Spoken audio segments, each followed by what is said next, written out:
ప్రభు అయిన యేసుక్రీస్తు వారి నామానికి మహిమ కలుగును గాక. ప్రభు అయిన యేసుక్రీస్తు వారి అమూల్యమైన నామాన మీ అందరికీ ప్రేమతో వందనాలు తెలియజేసుకుంటూ ఉన్నాను. దేవుని పరిశుద్ధ గ్రంథంలో నుంచి మనం కొన్ని వచనాలు చదువుకొని దేవుని వాక్యాన్ని నేర్చుకుందాం. దేవుని పరిశుద్ధ గ్రంథంలో నుంచి హెబ్రీయులకు రాసిన పత్రిక మొదటి అధ్యాయాన్ని మనం చదువుకుందాం. హెబ్రీయులకు రాసిన పత్రిక మొదటి అధ్యాయాన్ని మనం చదువుకుందాం.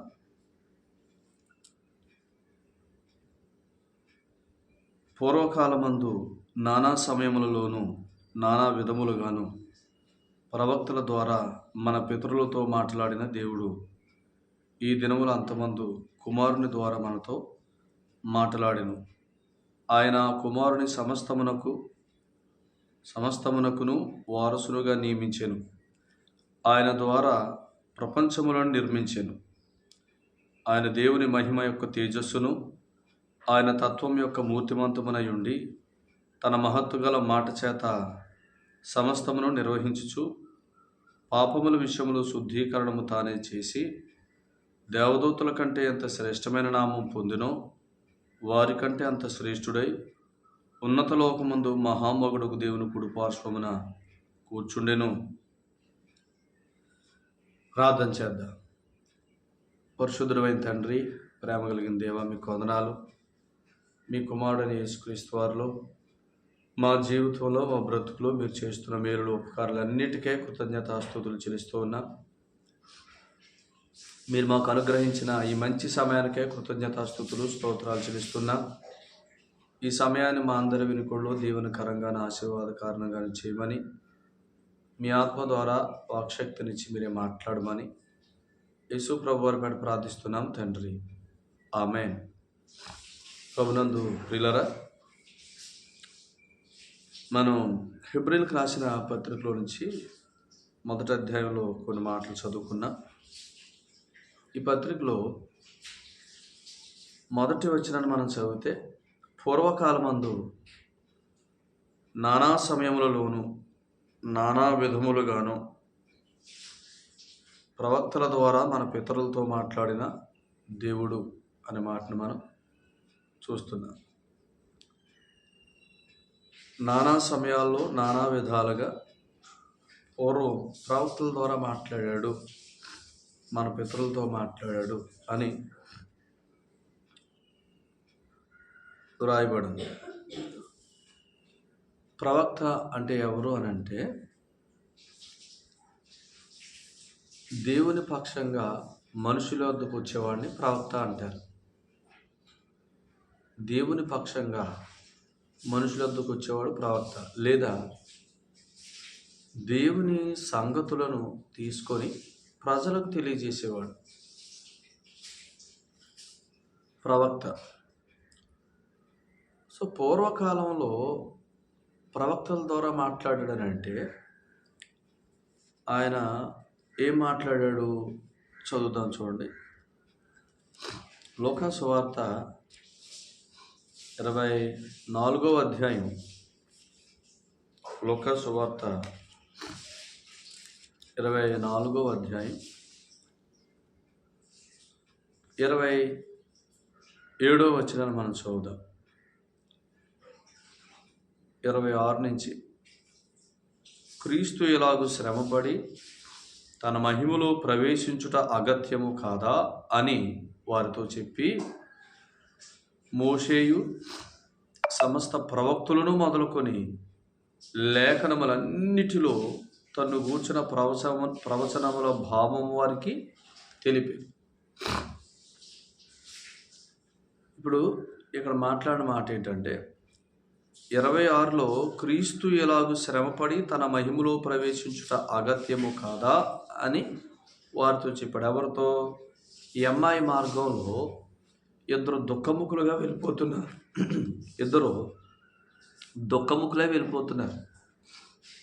యేసు ప్రభువుని చంపేశారు, ఆయన శ్రమ పెట్టారు అని అనుకుంటా దుఃఖముఖులై వెళ్ళిపోతున్నారు. ఆయన పునరుద్ధానాన్ని గురించిన సంగతులు వారు మర్చిపోయారు. ఆ నిరీక్షణకు ఆధారమైన సంగతులు వారు మర్చిపోయారు. వారు మర్చిపోయి దుఃఖముఖులై వెళ్ళిపోతుంటే ప్రభు వారి మధ్యన ప్రవేశించి క్రీస్తు ఎలాగూ శ్రమపడి తన మహిమలో ప్రవేశించుట అగత్యము కాదా, మోషేయు సమస్త ప్రవక్తలను లేఖనములన్నిటిలో ఎలా రాయలేదా అని చెప్పాడు ప్రభువారు. అన్నాడు కదా, సమస్త ప్రవక్తలు మొదలుకొని లేఖనములన్నిటిలో అంటే మోషే గ్రంథాలు, ధర్మశాస్త్ర గ్రంథాలు, ప్రవక్తలు అంటే ప్రవక్తల గ్రంథాలు. 44వ వచనం చదవండి. అంతటా ఆయన మోషే ధర్మశాస్త్రములోను ప్రవక్తల గ్రంథములలోను కీర్తనలలోను నన్ను గూర్చి వ్రాయబడినవన్నీ నెరవేరవల్లని అన్నాడు. చూసాడా, ఇక్కడ మోషే ధర్మశాస్త్ర గ్రంథాలు 1, 2 ప్రవక్తల గ్రంథాలు, 3 కీర్తనలు. ఇప్పుడు ఈ రాజుల గ్రంథాలు కూడా చూస్తే దాదాపుగా ఆ రాజుల దినాలలో కూడా ప్రవక్తలు ఉన్నారు కాబట్టి దాదాపుగా అవి కూడా చారిత్రక ప్రవక్తలు ఉన్న ఆ గ్రంథాలలోనికి వస్తాయి. అయితే ప్రభు ఏమన్నాడంటే వీటన్నిటినీ లేఖనములు అని అన్నాడు. పరిశుద్ధ లేఖనాలు అని అన్నాడు. వీటన్నిటిని ఏమన్నాడు? లేఖనములు. సో పూర్వం ఆయన మాట్లాడాడంటే ప్రవక్తలతోటి ఆయన లేఖనాలు మాట్లాడాడు. తన ప్రజలకు ఆయన లేఖనాలని వినిపించాడు. లేఖనాలు అంటే ఏంటి? క్రీస్తును గూర్చిన వచనముల భావం.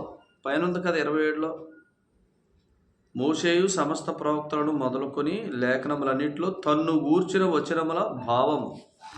లేఖనములంటే క్రీస్తును గూర్చిన వచనాలు.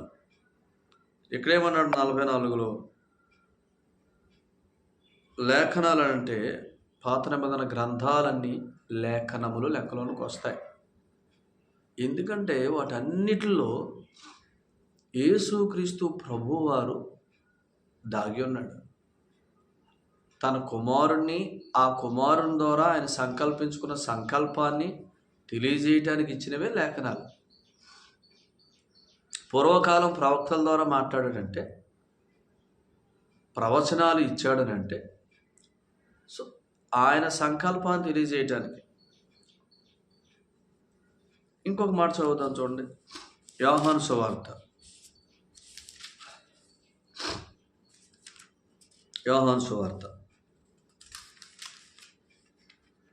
5వ అధ్యాయం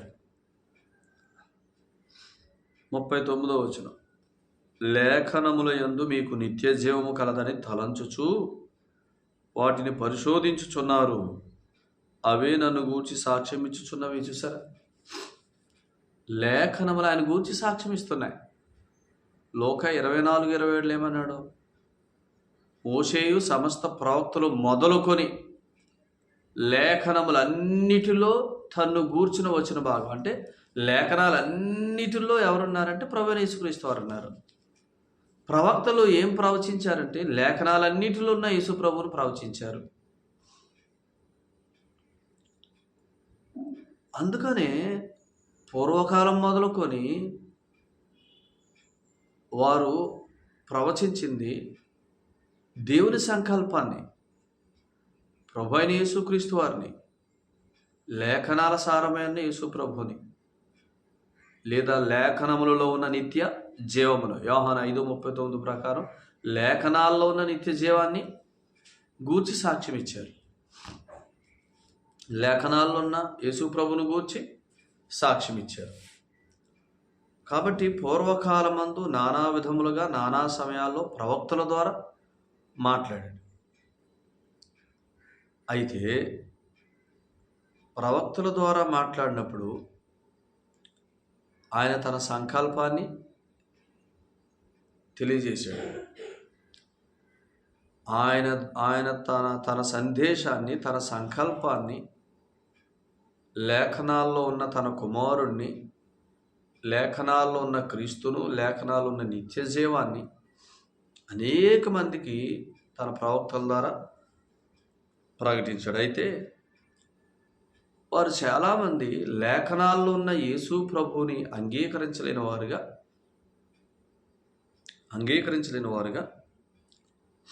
వారు ఏం ఏం చేశారనంటే వారు ఆయన్ని తృణీకరించారు.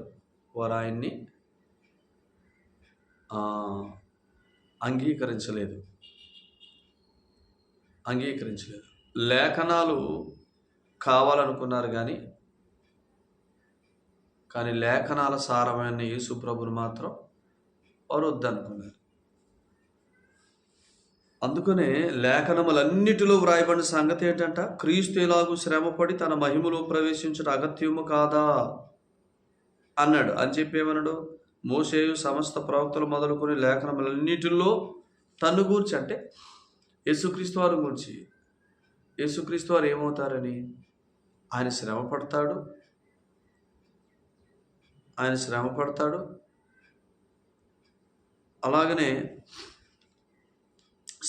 మహిమలో ప్రవేశిస్తాడు. శ్రమ పడతాడు అనగా సిలువ వేయబడతాడు, సమాధి చేయబడతాడు, తిరిగి లేచి మహిమలోకి ప్రవేశిస్తాడు అనేది లేఖనాల సారం, లేఖనాల్లో ఉంది. కానీ ఈ లేఖనాల సారాన్ని వారు ఎరగల. లేఖనాలు మా దగ్గర ఉన్నాయని అతిశయించారు కానీ లేఖనాల సారాన్ని వారు ఎరగల. ఈనాడు కూడా మేము క్రైస్తవులు అని చెప్పుకునే దాంట్లో అతిశయిస్తున్నారు. మేము చాలా కాలం నుంచి క్రైస్తవులమని చెప్పుకునే దాంట్లో అతిశయిస్తున్నారు. చాలా విషయాల్లో అతిశయిస్తున్నారు కానీ ఆచారాల విషయంలో, పద్ధతుల విషయంలో, నిష్టల విషయంలో, నియమాల విషయంలో చాలామంది అతిశయిస్తున్నారు ఈ క్రైస్తవ లోకంలో కూడా. కానీ లేఖనాల సారమైన యేసుక్రీస్తు ప్రభుని ఎరిగిన వారుగా, స్పష్టంగా ఎరిగిన వారుగా ఎవరు కనబడట్లేదు. దాన్ని అన్నాడు, చెప్పండి, మిమ్మల్ని మీరు మోసం చేసుకోవద్దు ప్రభు చెప్పాడు. మనం పుట్టినప్పటి నుంచి క్రైస్తవులమైనంత మాత్రం చేత, మనం పుట్టిందే క్రైస్తవ కుటుంబాలు అయినంత మాత్రం చేత, మన పూర్వీకులు సేవ చేసినంత మాత్రం చేత, మన ఇళ్ళల్లో ప్రార్థించేవారు, మన ఇళ్ళల్లో భక్తి గలవారు ఉన్నంత మాత్రం చేత మనము దేవునికి చెందిన వారంగా ఉండం. అది గుర్తుపెట్టుకోండి. ఒక వ్యక్తి దేవునికి చెందినవాడుగా ఉండాలంటే లేఖనాల్లో ఉన్న క్రీస్తు అనగా మానవుల పాపముల కొరకు లేదా మానవుని నిత్య జీవం కొరకు శ్రమపడి సమాధి చేయబడి తిరిగి లేచి మహిమలో ప్రవేశించిన యేసుక్రీస్తు ప్రభునందు విశ్వాసం ఉంచకపోతే ఏ వ్యక్తి కూడా రక్షణ పొందలేడు. రక్షణ అనగా ఆ మహిమను పొందలేడు, ఆ పరలోకాన్ని పొందలేడు. సో మాత్రమే కాదు, యేసు ప్రభునందు విశ్వాసం ఉంచడం ద్వారా కేవలం పరలోకాన్ని సంపాదించుకుంటాం, ఆ మహిమలో ప్రవేశించడం మాత్రమే కాక, యేసు ప్రభునందు విశ్వాసం మూలంగా ఈ లోకంలో జీవిస్తున్న దినాలలో శ్రేష్టమైన జీవితం కూడా ఉంది. ఎందుకు అనంటే పూర్వకాలం ప్రవక్తల ద్వారా మాట్లాడాడు. ఆ ప్రవక్తల ద్వారా మాట్లాడిన దేవుడు మీరు చదివితే ప్రవక్తలు ఏమని మాట్లాడాడు, యెహోవా సెలవిచ్చినది ఏమనగా అని చెప్పి యెషయా మాట్లాడాడు. యెహోవా సెలవిచ్చినది ఏమనగా అని ఇర్మియా మాట్లాడాడు. యెహోవా సెలవిచ్చినది ఏమనగా అని యెహెజ్కేలు, వీళ్ళందరి ద్వారా ఆయన మాట్లాడాడు.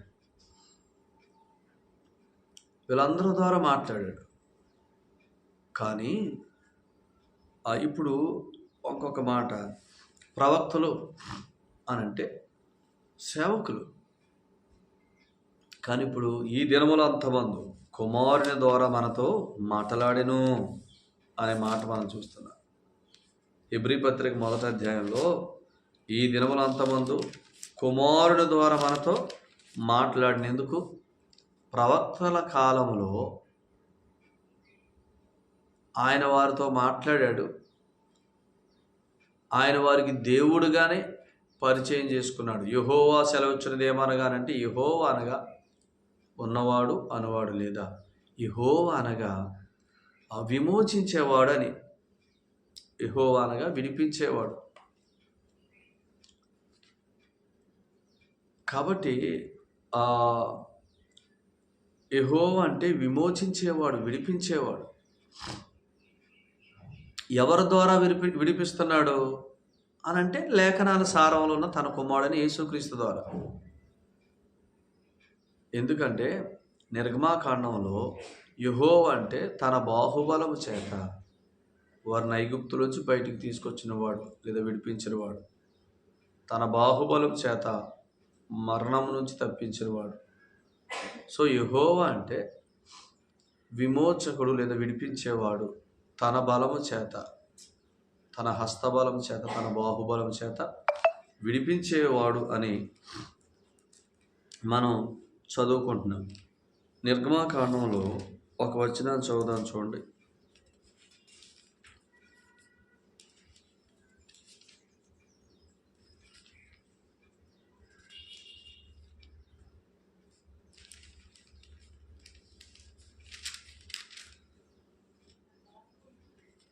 నిర్గమాకాండము 6వ అధ్యాయము 2వ వచనం. మరియు దేవుడు మోషేతో ఇట్లనెను, నేను యెహోవాను, నేను సర్వశక్తిగల దేవుడను, నేను సర్వశక్తిగల దేవుడను పేరున అబ్రహాము, ఇస్సాకు, యాకోబులకు ప్రత్యక్షమైతిని. కానీ యెహోవాను నా నామమున నేను వారికి తెలియబడా లేదు అని అన్నాడు. అని చెప్పి వారు ఏమంటున్నారు, ఆయన ఏమని మాట్లాడుతున్నాడంటే 6వ వచనం, కాబట్టి నీవు ఇశ్రాయేలుతో ఇలాగూ చెప్పుము, నేనే యెహోవాను, నేను ఐగుప్తీయులు మోయించు బరువుల క్రింద నుండి మిమ్మల్ని వెలుపలికి రప్పించి తిని. చూసారా, బరువుల కింద నుంచి వెలుపలికి రప్పిస్తాడనమాట ఆయన. అందుకని ఆయన పేరు యెహోవా. నా బాహువు చాపి గొప్ప తీర్పులను తీర్చి మిమ్మల్ని విడిపిస్తాను. నా బాహువు అంటే ఆయన బలం చేత ఐగుప్తు నుంచి విడిపిస్తాడు కాబట్టి, గొప్ప తీర్పులు తీర్చి ఐగుప్తీయులకి ఆయన విడిపిస్తాడు కాబట్టి ఆయన పేరు యెహోవా. 7వ వచనంలో మీ దేవుడని యెహోవాను నేనే అని అన్నాడు. సో కాబట్టి యెహోవానంటే తన బాహుబలము చేత విడిపించేవాడు లేదా తన బలము చేత విడిపించేవాడని, విమోచకుడని. కాబట్టి తన విమోచన అయ్యున్న తన కుమారుణ్ణి తన బాహుబలం చేత విడిపిస్తాడు కదా. యెహోవా అంటే తన బాహుబలం చేత విడిపిస్తాడు. ఇప్పుడు ఆయన బాహువు అంటే ఎవరు? యెషయా గ్రంథం 53వ అధ్యాయం మొదటి 2 వచనాల్లో యెహోవా బాహువు అంటే ప్రభు అయిన యేసుక్రీస్తు వారు.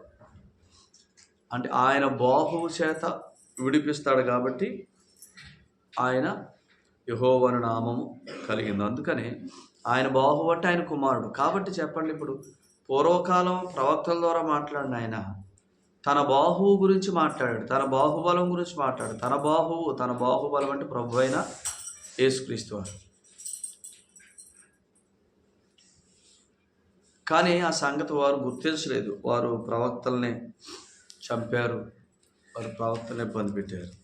సో అందుకని పూర్వకాలం ఆయన తన ప్రవక్తల ద్వారా మాట్లాడిన మాటలు ఏంటి అని అంటే తన సంకల్పం. కుమారులున్న తన సంకల్పం ఏంటంటే విమోచన. ఆయన సంకల్పం విమోచన. ఆయన పేరు యెహోవా ఎందుకు అని అంటే తన బాహుబలం చేత తన ప్రజలను విడిపిస్తాడు కాబట్టి ఆయన పేరు యెహోవా. గనుక ఈ సంగతులు మీరు మనసులో పెట్టుకోండి. ప్రభు ఈ సంగతుల ద్వారా మనతో ఇంకా మాట్లాడినట్టుగా మీరు ప్రార్థన చేసి ప్రార్థనాపూర్వకంగా సిద్ధపడండి. ఇంకా సంగతులు మనం నేర్చుకుందాం. ప్రార్థన చేస్తున్నా. ప్రార్థన. పరిశుద్ధుడైన తండ్రి, ప్రేమ కలిగిన దేవుని వందనాలు. ప్రేమించి మీరు ఇచ్చిన ఈ మంచి సమయానికే కృతజ్ఞతలు తెలియజేస్తున్నాం. ఈ సంగతులు మా ప్రియులందరూ విని నాయన సత్యాన్ని గ్రహించినట్లుగా మీ కృప చూపించమని, మహిమా ఘనత ప్రభావాలు పొందమని, ప్రతి ఒక్కరిని పేరు పేరును దీవించమని యేసుక్రీస్తు వారి పేరట స్తుతించి స్తోత్రాలు చెల్లించి ప్రార్థన చేస్తున్నాను ప్రియ పరలోకపు తండ్రి. ఆమేన్. అందరికీ ప్రేమతో వందనాలండి. ప్రభు మిమ్మును మీ కుటుంబాలను బాగుగా దీవించును గాక. ఆమేన్.